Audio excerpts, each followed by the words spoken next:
Okay, everyone, it is about 8:33 and welcome to week number 6. This is it. I don't have to use but one finger over here.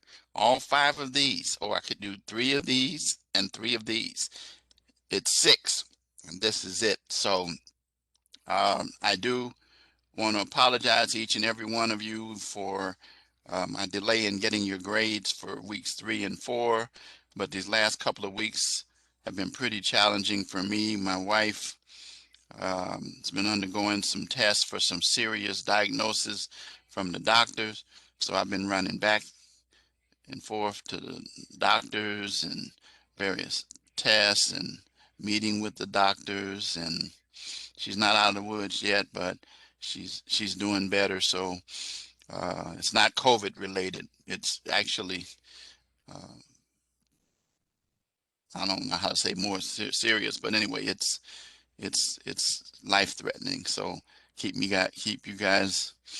in your prayers. So it's been a real tough last couple of weeks, especially. Before that, it was challenging, but last couple of weeks. So I empathize with each of you who've had problems this quarter. That is why what I've done is thank you.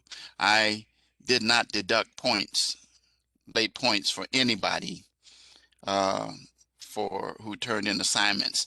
However, I wasn't able to accept assignments from the discussion posts after the forum ended. Few people did submit those, but I couldn't do anything with those. But I didn't take off any points for that. And then I'm going to be doing the same thing in my other class that I have. Um, where I'll be catching up tonight. So been pretty tough. And then I've been keeping my eye out on politics and what's going on in this country. The good news is just, uh, this week, many of you will get checks or have gotten checks, and that's a good thing to help you and other things to come. So yeah, but yeah, I got my first shot Sunday and kind of sore, but that's okay. I'll take the pain over getting COVID.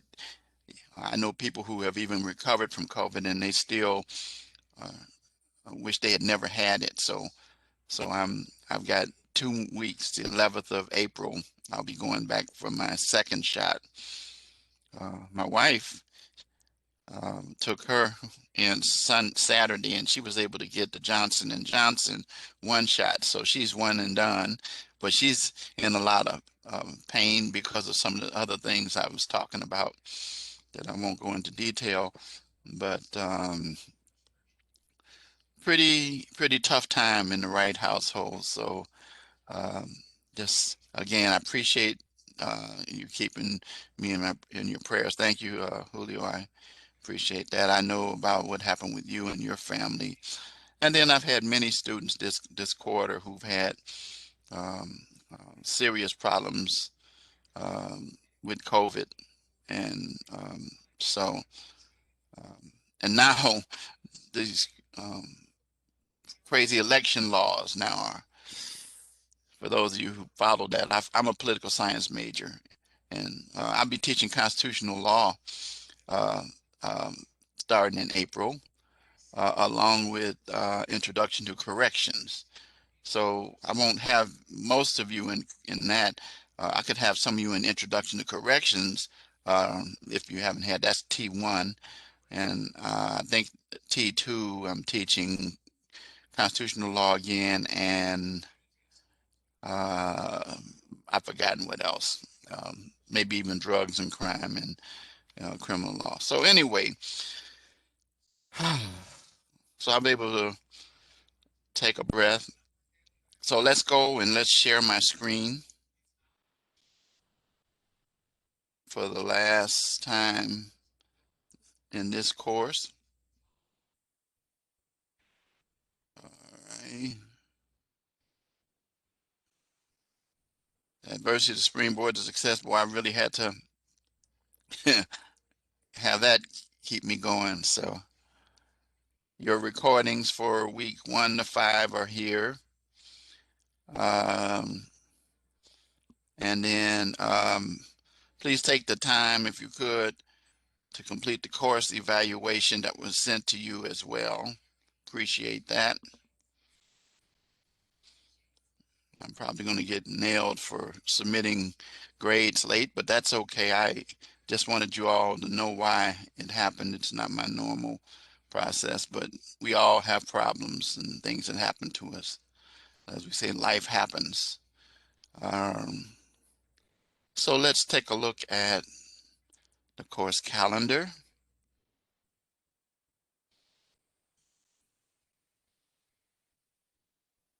Can you hear anything in my background?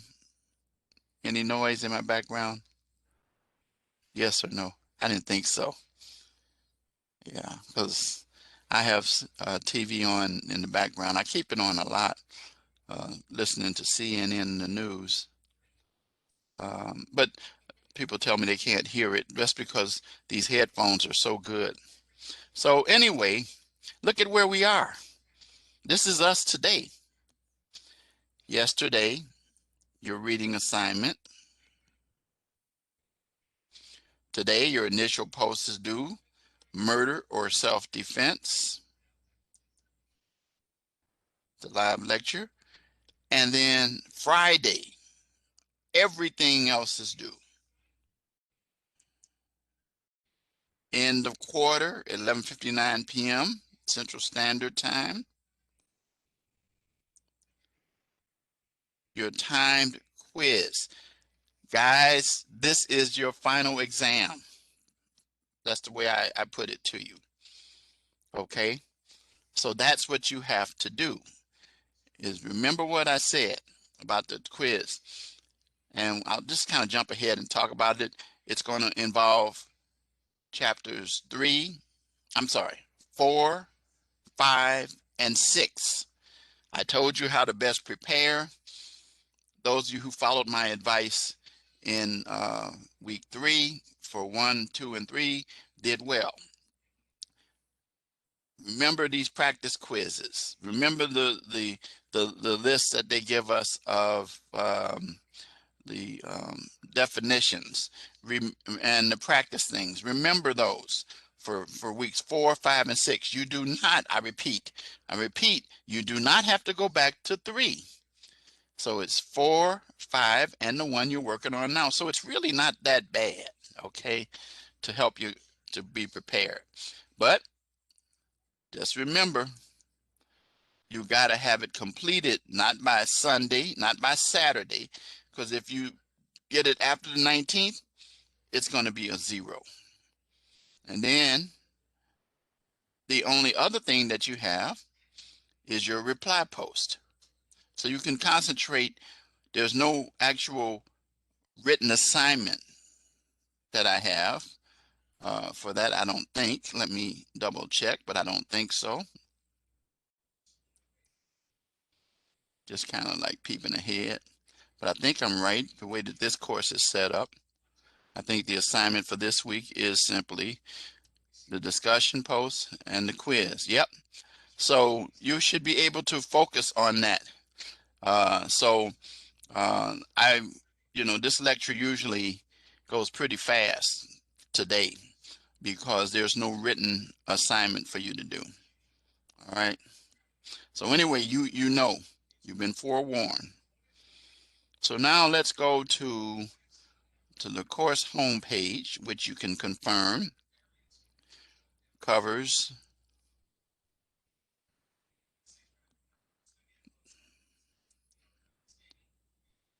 Defenses to Criminal Liability, Chapter 10.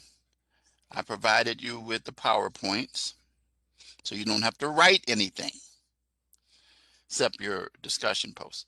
Mental disorder, dealing with insanity defense, involuntary intoxication, mistake of fact, mistake of law, self-defense, and then key terms, and then for practice, mistake of law, fact, and then that practice quiz. Your discussion assignment, murder or self-defense. the quiz, which is timed. Again, it's due by Friday. A reminder that the course ends, of course, what I said earlier, no student ever has to wonder when the course ends with me. Take time to complete the end of quarter evaluations. And then remember, adversity is the springboard to success, as my motto. So now let's go into the module. This is pretty fast, going over assignments because there's no rubric to go over with you. So you're going to use this scenario, and then you're going to answer these questions. Will the clerk be able to justify self-defense? Why or why not? Explain it. Elaborate on it. Identify a self-defense statute in your state or another state. Doesn't have to be your state, but your state it could be the state where you live, state where you're from, state that you're familiar with. Explain why the elements of self-defense have or have not been met. And then your reply post uh, contrast yours with another student's. All right. And then the quiz, again, I already have gone over the rules for this before, so you know how that works. And then your live classroom lecture. And that's it for assignments. That is it. So I just have to grade pretty much your week 5 written assignment. And then I will be up to speed on grading written assignments for you guys, which are, of course, that was submitted on due on Sunday, a couple days ago. So I'm glad I was able to catch up. And again, I apologize. I feel real bad whenever that happens, but I generally appreciate the empathy of students and understanding. And I know I told my dean about what was going on, and he said, just let your students know. Well, I told him I was going to finish everything yesterday, and I did. So anyway, mental disorder, involuntary intoxication, mistake of fact, self-defense. We're going to go over these pretty fast. Okay. So let's talk about mental disorder. As you should know, the affirmative defense of insanity, which is a defense that I can tell you, as good as I was as a lawyer, never able to adequately have a client who was deemed insane for purposes of a defense. When I say that something is an affirmative defense, it merely simply means that you admit that you did it, but that the affirmative defense is put forth by the defendant, and the defendant has the burden, even though generally in criminal cases the burden of proof beyond a reasonable doubt is for the prosecution. But when an affirmative defense, you have the need to provide and satisfy an affirmative defense by preponderance of the evidence. And we're also called justification defenses or excuse defenses. And what it means is that but for this condition or situation that I found myself in, I would not have taken the life of the person. So let's talk about the mental insanity. It has to do with mens rea, or the mind, and knowingly premeditation or intent is generally a part of a guilty mind. But when a person commits a crime and they don't have that capacity, then they could be excused. Now, that doesn't mean they walk out. We'll talk about that in just a moment. So the most widely recognized affirmative defense is insanity. However, so is self-defense as well. But affirmative defense is, again, where people don't realize that when they are found not guilty by reason of insanity, that they don't leave and go free. They are then committed to a mental hospital, a mental institution, and for treatment, and remain there and not released back into society until the doctor releases an opinion that that person is competent and safe to be released. And usually the judge approval and uh, placed back in the community. Now, there are jurisdictions that use the insanity defense, except for Idaho, Kansas, Montana, and Utah. They don't. They do allow for guilty but mentally ill verdicts um, if the person is determined to be not guilty because of mental disease or defect. But once again, you're still committed to a mental hospital. So I guess for all practical purposes, the reality is either way in any of these jurisdictions, you can end up in a mental hospital.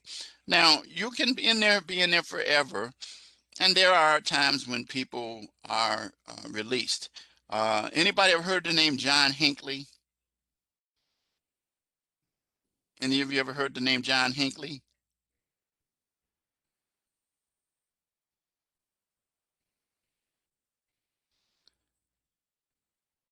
Okay. John Hinckley was a young man who decided to try to kill President Ronald Reagan. And John Hinckley, let me tell you something about him. John Hinckley Jr. This happened in 1981.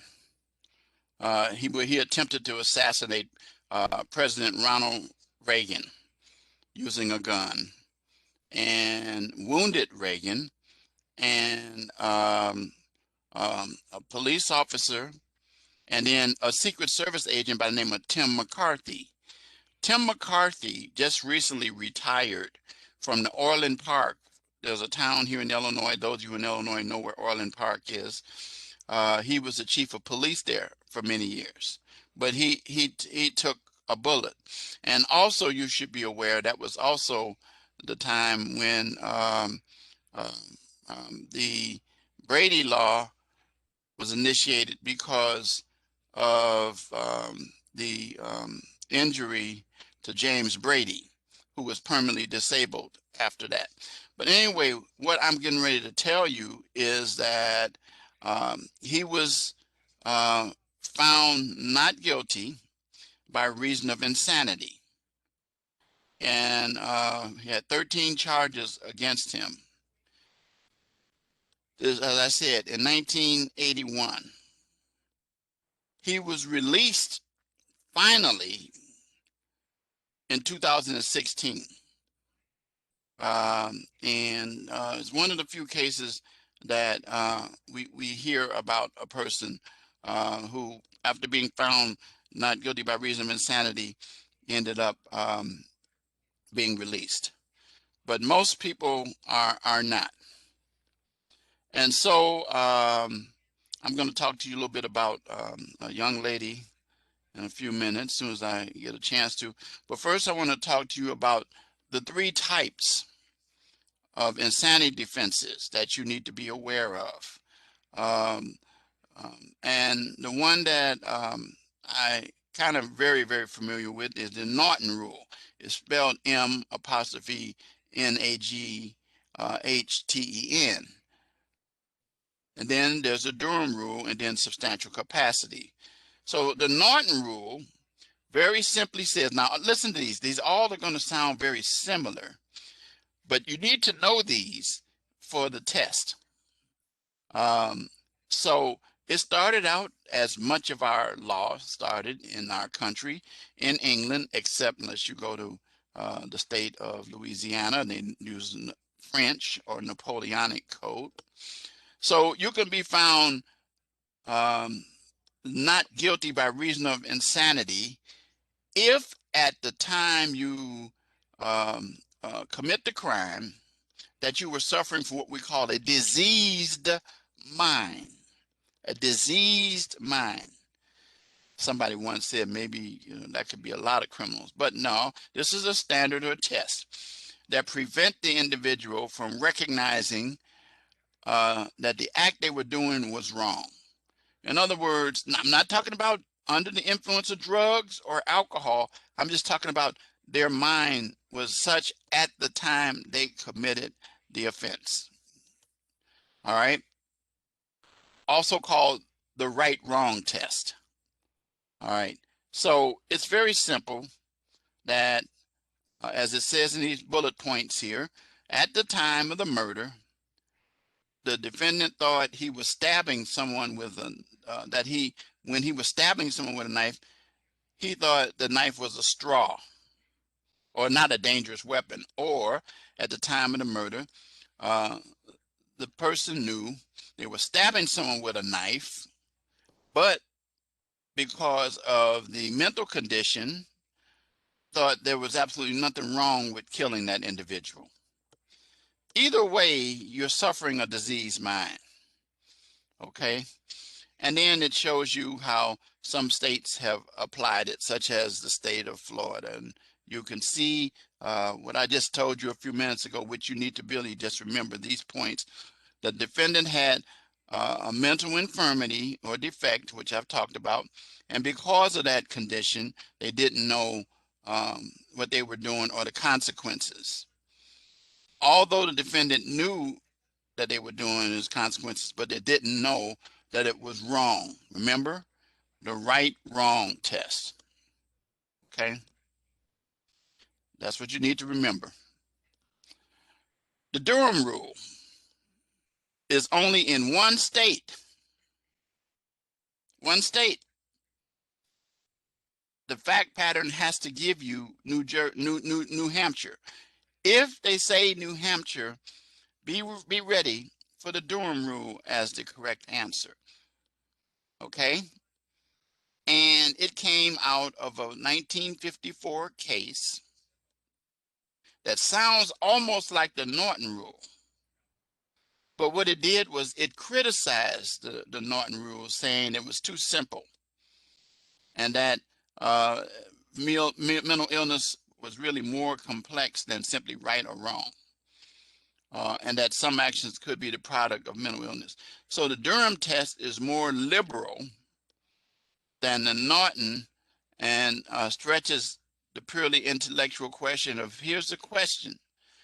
At the time the defendant did what they did they know the difference between right and wrong?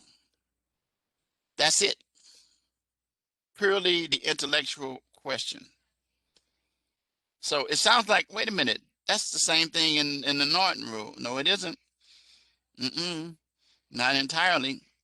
It's just called that. But the question here in the Durham test is more than Norton and sketches the intellectual question of, did the defendant know the difference between right and wrong? Okay, that's the Durham rule. Don't try to figure too deep about it, but just look for the points. If you see the state of New Hampshire, it is going to be the Durham rule. It's the product of a disease, problem of mental illness test. You got it?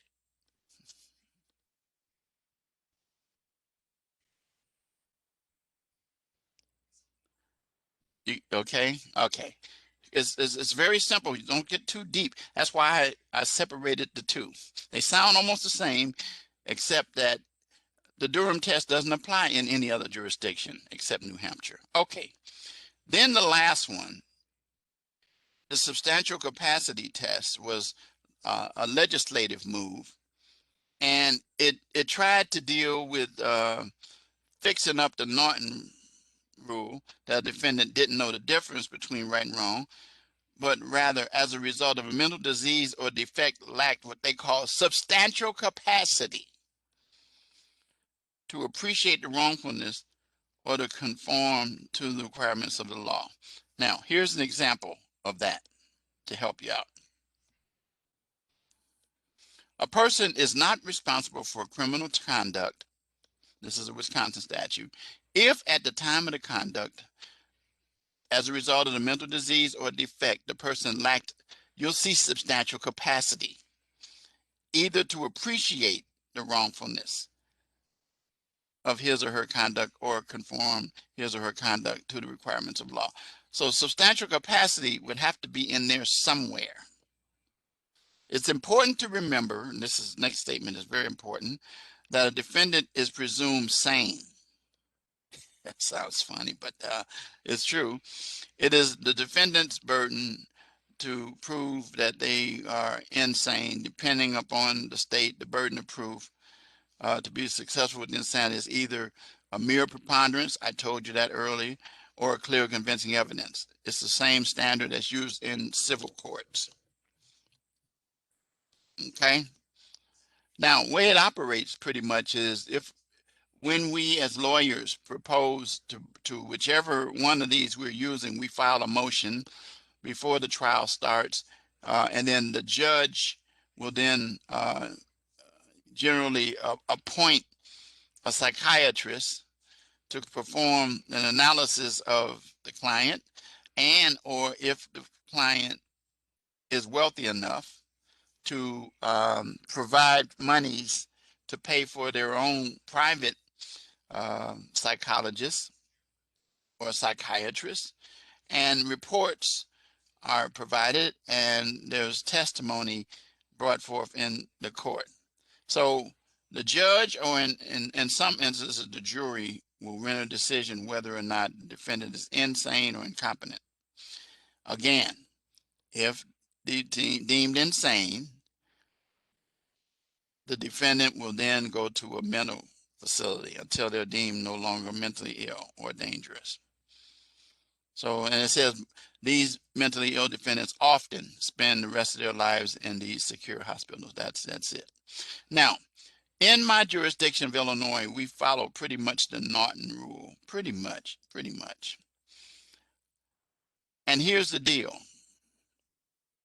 There was a young lady by the name of Amanda Wallace. Amanda Wallace, you can Google her name. And I saw this person.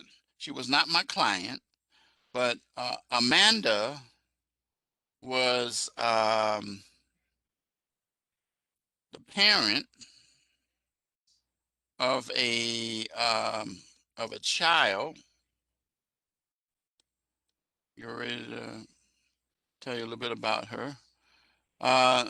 She was sentenced to life in prison in Illinois in 1996 for the hanging of her 2-year-old son. And this young lady was not, she was one of the few that I know in Illinois that was deemed to be insane at the time of the offense, because it was clearly established that at the time she did that, she thought that she was hanging a pig or an animal or something, but not her son. The big issue with her was that the child that she had been taken away from her by the Protective Service Agency in Illinois called the Department of Children and Family Services. And they goof up a lot, and they gave the child back to her, which was bad. And within, I think, 2 weeks after that, that's when she killed the child. Well, I saw her in jail awaiting trial, and she was sitting in a corner, curled up in a ball the entire time. I mean, I went in to see my client, And I came back out and she was still in the same position, but she was rocking and going. She was gone. She was in she was in another world. And so we usually say that the only way you're going to get somebody found not guilty in Illinois is by the Amanda Wallace test. So you can Google and you'll see what I'm talking about. So that's it for the three. Remember, I gave you ways to identify them. You'll have some practices with me before the day is over. Involuntary intoxication. The key part of this is the IN part. It means that you use it as an affirmative defense if you were impaired involuntarily. So you can't go drinking on a binge and then claim intoxication as a defense for criminal behavior. The way that happens is that pretty much, and it's by preponderance of the evidence, which satisfies the same standard. But what the deal is that either you were under the influence of a drug or alcohol without knowledge or without understanding. For example, let's say you took your medication double, but accidentally and didn't know so. And or it's established that someone put something in your drink.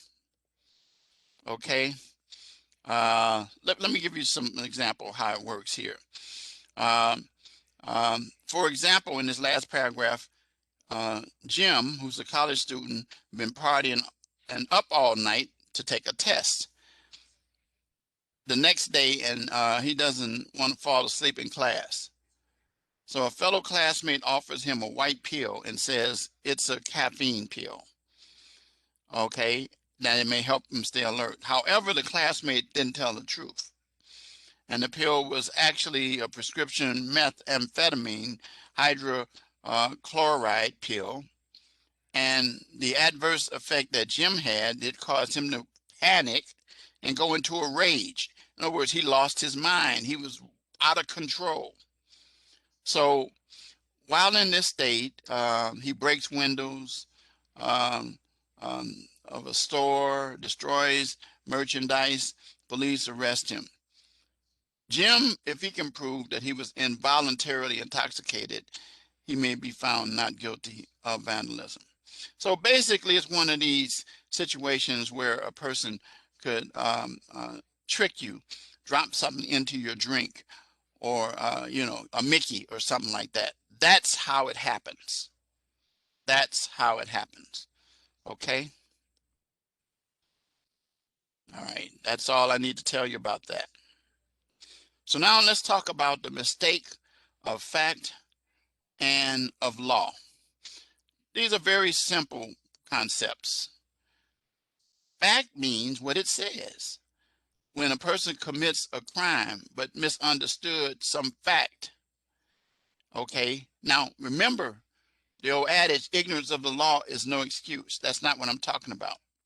It says a person is not relieved of criminal liability for conduct because they engage in such conduct under a mistaken belief or a fact of law unless the mistake negates the existence of the mental state of the offense. So under Missouri law, like other mistake fact statutes, the defendant can claim to be mistaken action related to an element of the law. Let's give you an example. This is a real clear one right here. So this young lady makes a purchase at a store, including a lawnmower in a large box, and puts it at the bottom of the cart. And that while paying for all the items, she's distracted by her cell phone and doesn't pay attention that the clerk didn't scan the lawnmower. And so she leaves out. The loss prevention officer would stop her out and calls police and requests that she be charged with theft. Well, she would likely say, "No, it was only a mistake, sir. I didn't realize that," because she had every intention of paying for the merchandise. So, but the clerk neglected to scan her lawnmower. So it was an error, one of those type of things. Okay, it's as simple as that. All right, you'll have a chance to be tested on that too.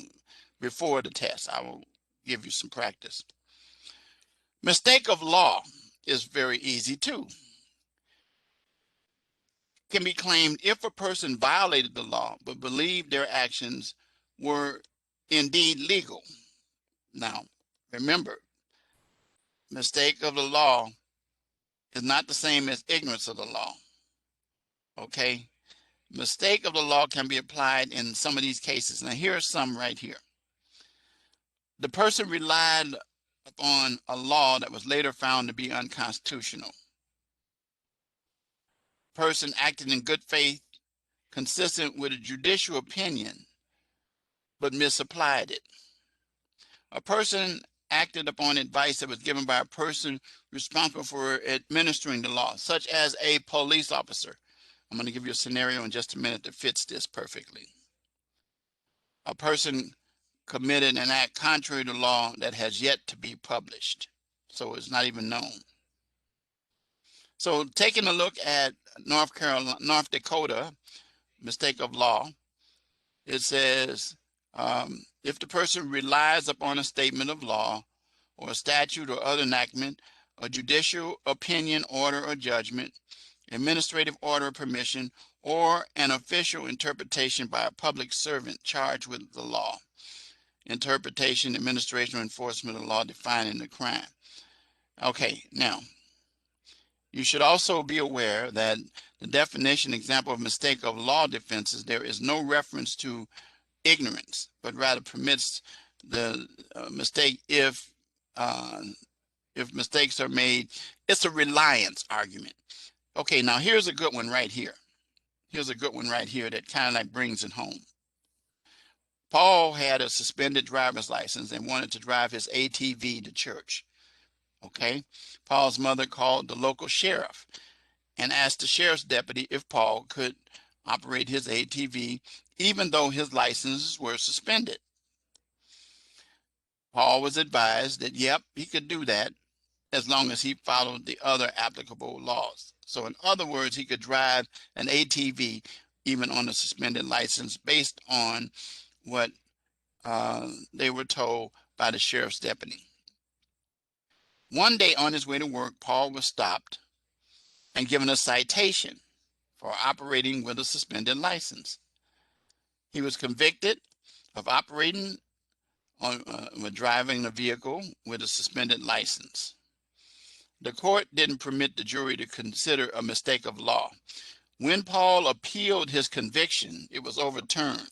And the reason why the appeals court judges overturned it said that the trial court erred in not allowing evidence of the mistake of law. In this case, Paul only drove his ATV with a suspended license because he got bad advice. Look where he got it from. The sheriff's deputy charged with enforcing the law. Okay? Got that?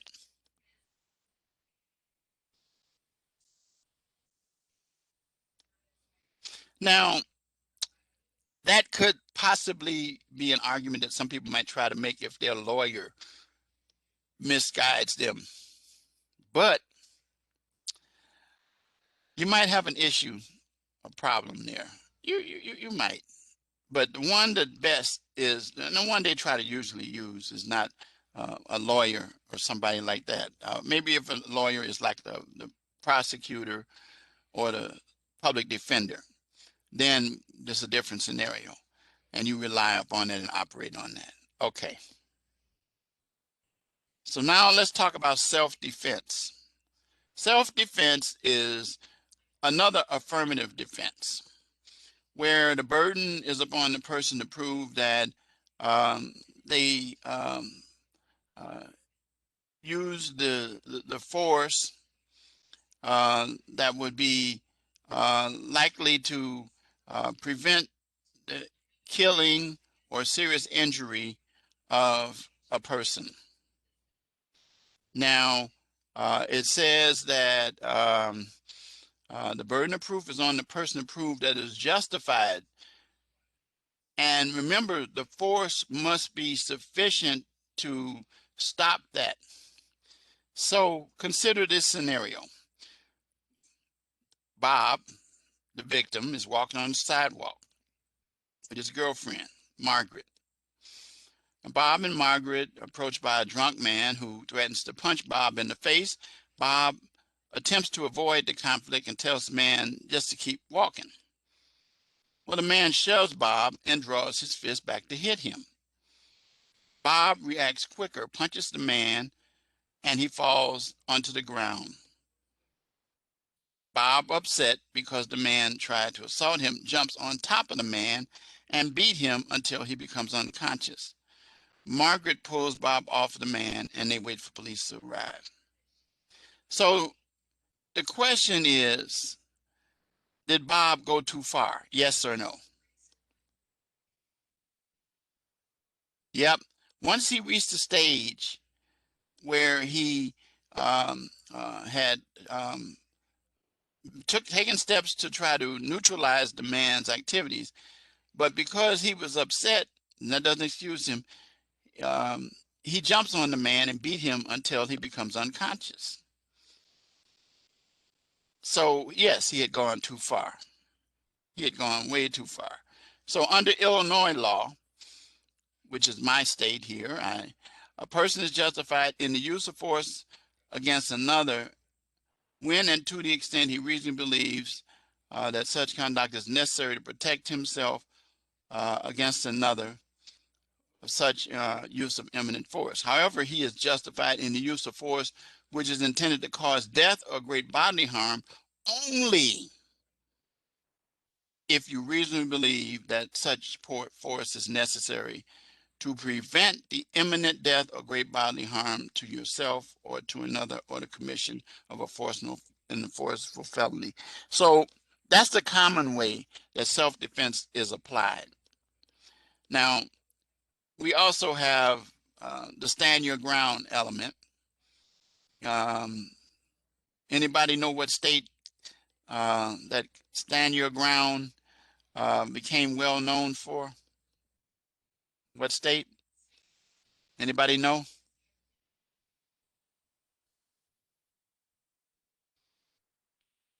Okay, Julio. Are you in Florida, Julio?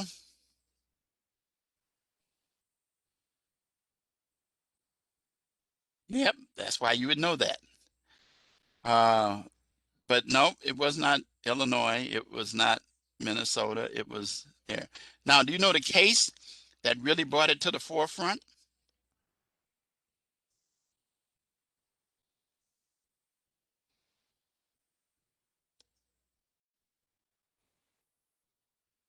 Do you remember the case?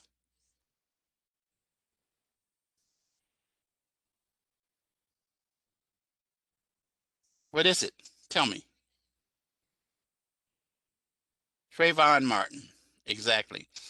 The Trayvon Martin case where the young man was killed, and I think there was a bad decision that the jury made against George. I can't think of his last name, but that is the example. George Zimmer. Thank you. Yeah, George Zimmer. And so, yep, that's where it became known. And so, in states that have that, they don't require a person to retreat or try to retreat. Um, and as long as that person has a right to be where they are when the attack occurs, and before using force to stop the unlawful resistance.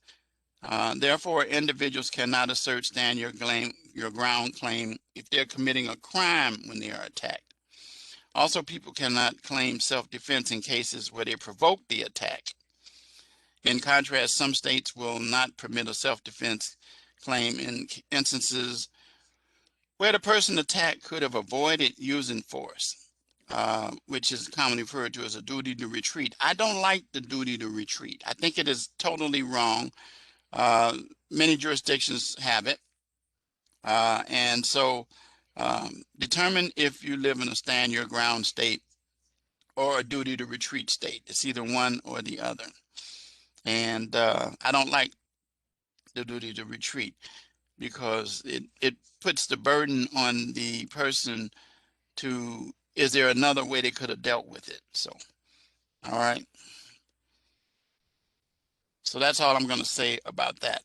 I'm going to talk now about the battered women syndrome. This is a instance where um, a, a person, and I say person because it used to be women, but a person is subjected to domestic violence and in a relationship with someone, and it's gone on for some time, and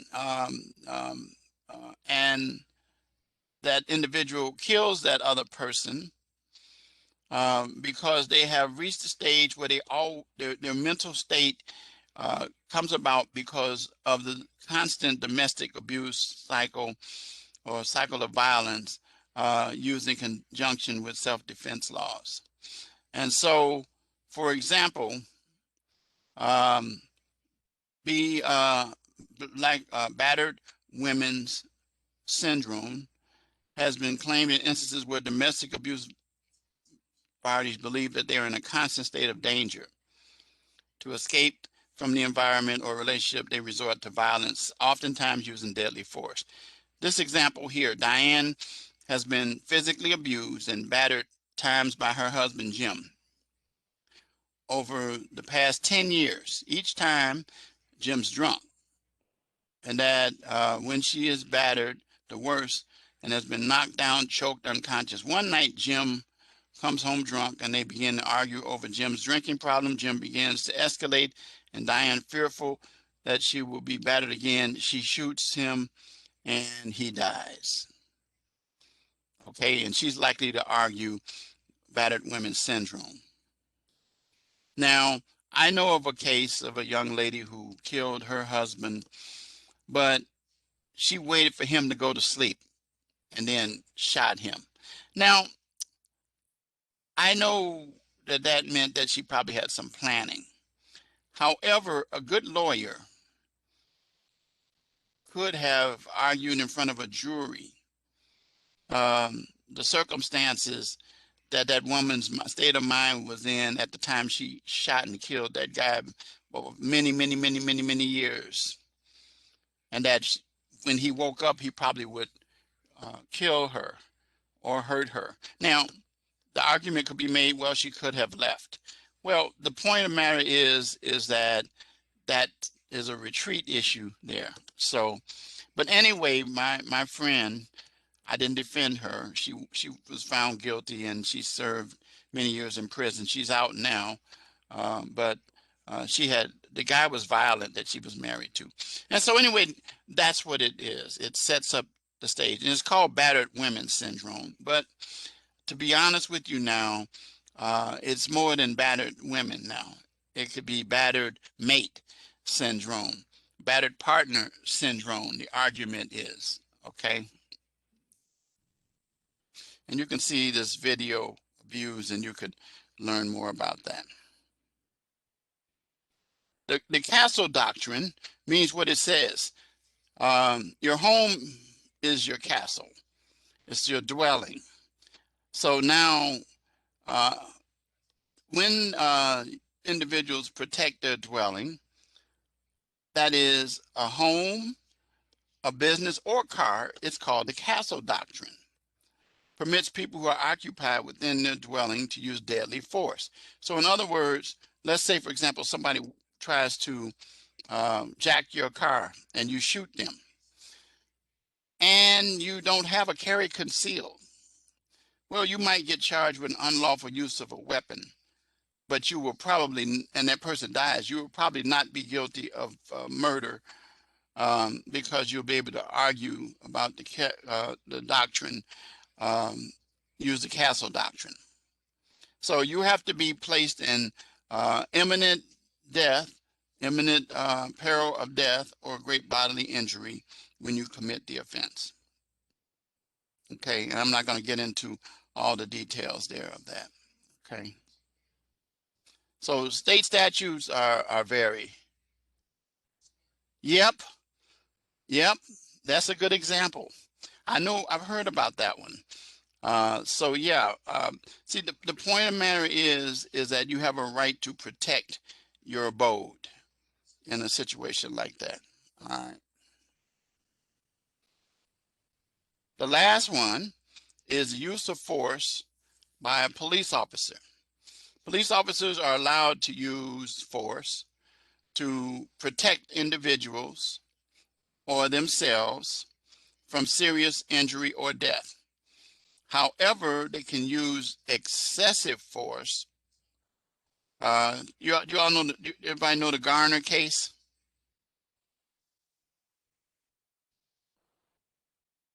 Yep, that's the standard. That's the standard that actually helps you to understand how it works. But um, the whole thing is that you have to be able to understand that it's done effectively and proper use of force. Um, so in the case that's happened with George Floyd and his death caused by the officer to the knee to the neck, would you say that that would be excessive force?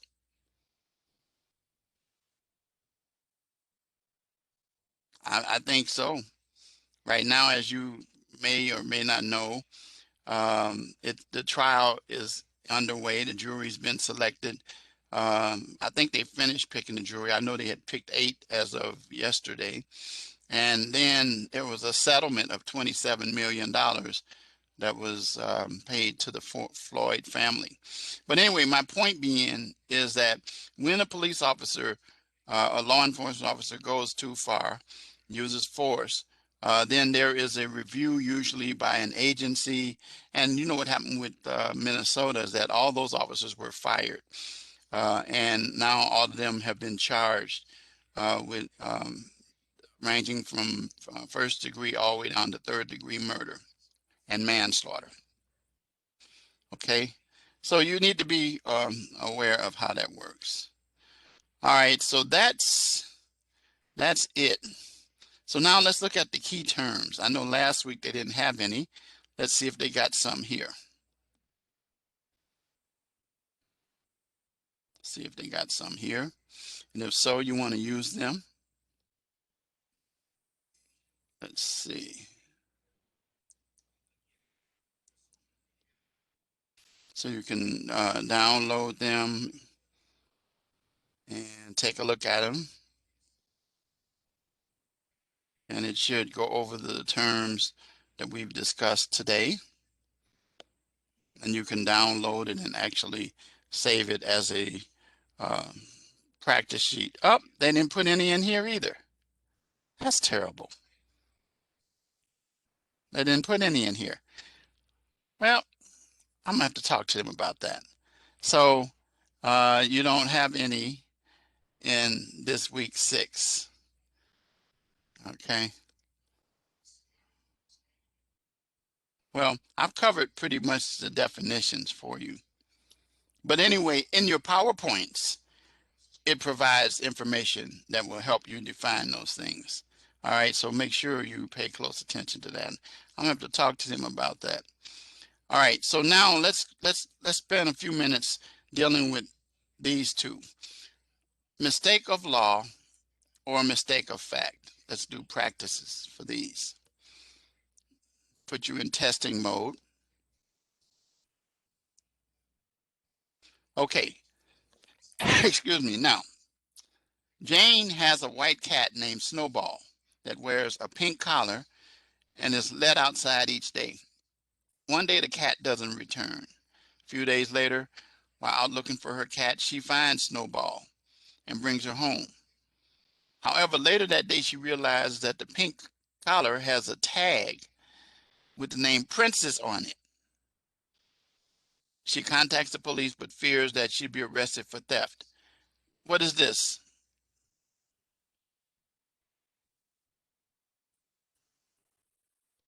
Okay, here.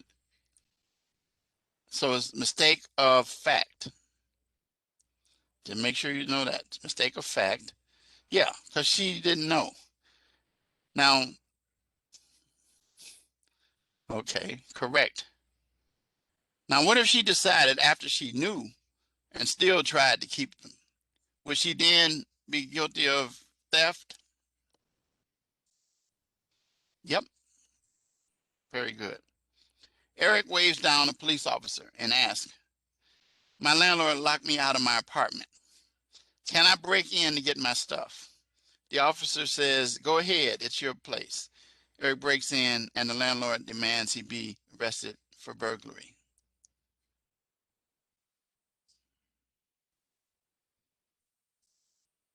Mistake of law. Yeah, because he relied, excuse me, upon what the police officer told him. That would be his defense. Very good. So you're getting the point. Officer White is working a theft case and believes he has the right to enter without a warrant the suspect's apartment to retrieve the stolen items. Just to be sure, Officer White speaks with the on-call judge and explains the case to him. The judge advises Officer White to enter the apartment and retrieve. When he does, he's later determined that the officer violated the defendant's Fourth Amendment rights. So the judge told him it was okay. Yep, the advice of the judge. So you begin to see the mistake of law and fact. So you see how it works.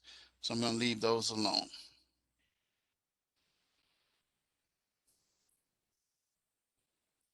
Okay.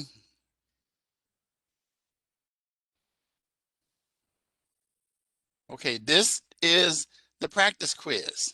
You know what I told you already. I've already warned you. You're likely to see some of these in each of these. Now, you are defending a case where the defendant is accused of killing his friend during a schizophrenic episode and believed he had to kill his friend because he was the devil. He thought he was the devil. You don't believe that Derek knew the difference between right and wrong at that moment. What rule? Yes, soon as you see right and wrong. That's right. It's the most applicable one. See, it gives you the answers to help you. David is hanging out with friends at a local bar. Somebody places an unknown liquid in his drink, which causes him to go crazy, strip off his clothes. David is arrested and transported to the local hospital. The next day, David has no recollection. What affirmative defense will he claim?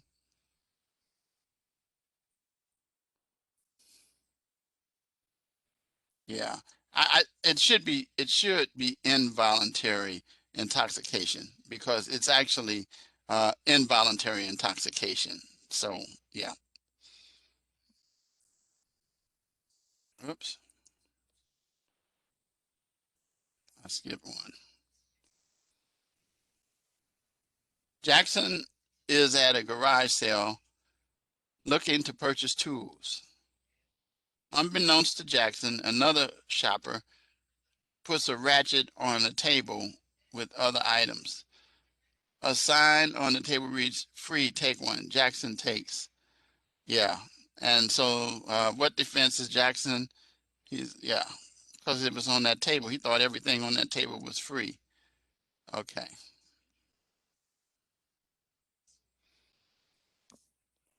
Matthew, this is the last one. Matthew wishes to grow his own marijuana for medical use only and flags down a police officer outside his home. He explains to the officer that he read a recent article that said he could grow marijuana for personal growth. The officer laughs and says, news to me, go ahead and grow it, but for medicinal purposes only. 3 months later, he's arrested for growing marijuana. What defense will he likely?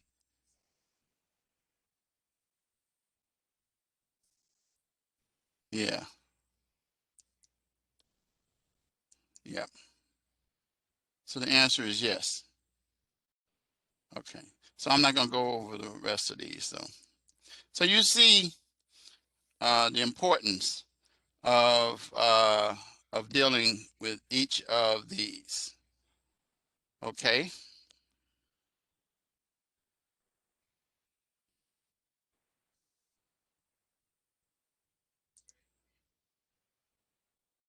Any questions?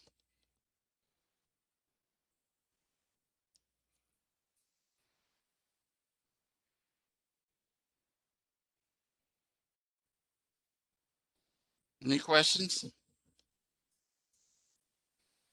Well, thank you. It was great having you guys. Is module six final exam only based on chapter 10? Okay. Somebody answer that for her.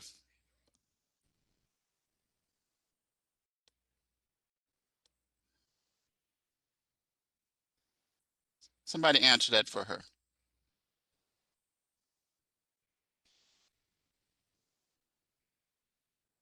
Is so then the answer is it is not just module six, it's based upon module 4, 5, and 6. Yep. Yeah, I said that earlier. But I also said that, remember when we had the midterm? Yeah, so it's 4, 5, and 6. So it's the materials from 4, 5, and 6. So if you use just the 10, you'll have the information from this module. And it's not just the chapter, it's also the practice exams and things like that. So, all right. Anything else? Well, I'm going to give you a key phrase. And the key phrase I'm going to give you is insanity defense. That's it. Give me that for your points. Okay. So I'll say it one last time, insanity defense. Well, it's been a pleasure having each of you in class. Again, I apologize for not having gotten your grades for 3 and 4 until late, but I explained earlier what was going on. So if you had a chance to listen to the tape recording, you'll hear what happened to me and what's going on. And so we're not done with the situation yet, but it's getting better. So thank you everyone for your patience and time. Just remember the key thing, and it's kind of late now because the only one left for me to grade is week 5. And then of course, your discussion posts.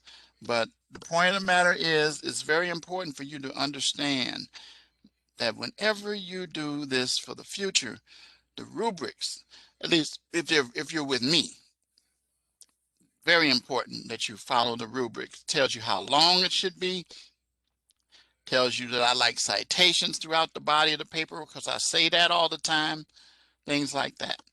But I hope that you've learned a lot about, just a little bit about criminal law and some other things that could help you in other classes as well. So I'm going to say good night to you guys. Those of you who are in drugs and crime, I will see you tomorrow night for the final lecture at 8:30 p.m. Remember, again, that your grades, I will have your final grades in by Monday at 11:59 p.m. Central Standard Time, and then I'll be off and I'll need that break until April the 5th. Again, as I said earlier, that the classes that I am going to be teaching, I think I said it. I'll be teaching constitutional law as well as introduction to corrections during term 1. I've forgotten what courses I will be teaching during term 2, but I do know that I will be teaching those starting in April. So you guys be ready for the changeover. It's going to be a lot of confusion, including with us faculty as well, for the that'll be the first quarter that we start Ultra. So um, you guys continue to stay safe. Of course, though, if you have any questions, feel free to reach out to me. I always help my students even after they leave my class. If they have issues or questions, feel free to reach out to me. I've written a number of recommendations to help students when because you guys got a little ways to go before you have opportunities for employment and things like that. So I wish you the best. Again, stay safe, and I'll see some of you tomorrow night, and then I will see the rest of you in another class. Maybe anybody in this class take an introduction to corrections? Any of you guys? Okay. You had me, didn't you? Yeah, you had me for that class, didn't you? Yeah, yeah. But yeah, I'll be teaching that again um, this term one for the spring. Yay for spring. You can't judge it around here. We got snow out here, but that's Chicago. I'm sure you guys up in Minnesota, you know, yeah, allergies. Yeah, I hear you. I hear you. Well, yay for daylight saving time, huh? How about that? Okay. All right, guys. My pleasure. I'm gonna say, thank you. Um, Keep in touch. Again, I remind my students, if you'd like to um, reach out to me too, you can reach me on Facebook, and I have many students that are my friends on Facebook, and you just oh, I gotta type say to everyone.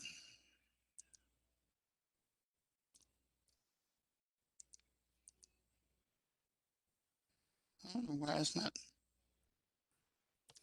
There you go. Richard Wright, JD. That's how you can find me on Facebook. So, all right, good night. Take care.